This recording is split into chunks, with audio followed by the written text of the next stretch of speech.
ദൈവനാമത്തിന് മഹത്വം ഉണ്ടായിരിക്കട്ടെ. പരിശുദ്ധ നോമ്പിന്റെ 9ാം ദിവസത്തിലേക്ക് നാം പ്രവേശിച്ചിരിക്കുകയാണല്ലോ. കൃതാർത്ഥ ഹൃദയം അല്ലെങ്കിൽ ആറ്റിറ്റ്യൂഡ് ഓഫ് ഗ്രാറ്റിറ്റ്യൂഡ് എന്ന ചിന്താവിഷയമാണ് സഭയായി നമുക്ക് ചിന്തിക്കുവാനായിട്ട് നൽകിയിരിക്കുന്നത്. അതിനാധാരമായെടുത്തിരിക്കുന്ന വേദഭാഗം വിശുദ്ധ ലൂക്കോസ് എഴുതിയ സുവിശേഷം 17ാം അധ്യായം 11 മുതൽ 19 വരെയുള്ള വാക്യം. 10 കുഷ്ഠരോഗികളെ യേശു സൗഖ്യമാക്കുകയും എന്നാൽ അതിൽ ഒരുവൻ മാത്രം മടങ്ങി വന്ന് ദൈവത്തിന് നന്ദി അർപ്പിക്കുകയും ചെയ്യുന്ന ഒരു സംഭവമാണ് ഈ വേദഭാഗത്ത് രേഖപ്പെടുത്തിയിരിക്കുന്നത്.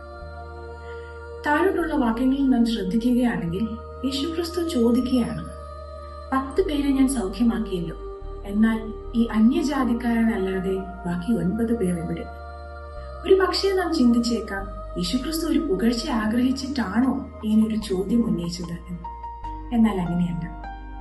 ദാനത്തെ മാത്രം സ്നേഹിക്കുകയും ദാതാവിനെ മറന്നുപോവുകയും ചെയ്യുന്നതിലുള്ള യേശുക്രിസ്തുവിന്റെ വേദനയാണ് ഈ വാക്കുകളിൽ നിഴലിക്കുന്നത്. ദൈവത്തിന്റെ സ്നേഹത്തിൽ നിന്ന് ലഭിക്കപ്പെട്ട സമ്മാനത്തെ സ്വീകരിക്കുകയും ദൈവസ്നേഹത്തെ ത്യജിക്കുകയും ചെയ്തതിന്റെ വേദനയാണ് യേശുക്രിസ്തു പങ്കുവയ്ക്കുന്നത്. ഈ നോമ്പുകാലം ഈ വേദന, യേശുക്രിസ്തുവിന്റെ വേദന മനസ്സിലാക്കുവാൻ നമുക്ക് ദൈവം ഇടയാക്കി തീർക്കട്ടെ. കൃതാർത്ഥമായ ഒരു ഹൃദയം സ്വീകരിക്കുന്നതിലൂടെ മാത്രമാണ് അത് സാധ്യമായി തീരുന്നത്. യേശുക്രിസ്തുവിന്റെ നൊമ്പരം നമ്മുടെ നൊമ്പരമായിട്ട് ദൈവസ്നേഹത്തിലേക്കുള്ള ആ വിളി സ്വീകരിച്ച് കൃതാർത്ഥ ഹൃദയത്തോടെ യേശുവിലേക്ക് നമുക്ക് ചേർന്ന് വരാം. അതിന് ദൈവം ഏവരെയും സഹായിക്കും.